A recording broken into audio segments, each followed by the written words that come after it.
ko'pchilik qonim quyuq, qonni uy sharoitida qanday oddiy uslub bilan suyultirishni o'rgating debdi bir kishi kommentariyaga. Men sizga qarang, shunday retsept o'rgataman. Xudo xolasa bu foydali bo'ladi. Обязательно bitta do'stingizga yuborib qo'yasiz. Qarang.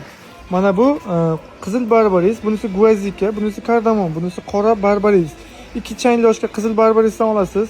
5 dona qalampir munchoqdan olib, 6 dona kardamondan olib, 1 chang loshka qora qand, qora barbarisdan olib 1 litrga damlab ichsiz. Xudo xolasa qoningizni suyultiradi, ovqat hazmingizni yaxshilaydi, yurakdagi tromlarni, xolesterinlarni chiqarib tashlaydi. Qon quyuqlar uchun juda katta foydali bo'ladigan narsa mana shu 4 talik retsept sinab ko'ring, xudo xolasa foydali bo'ladi. Kimga qanaqadir giyohlar kerak bo'lsa, bizda hammasi mavjud.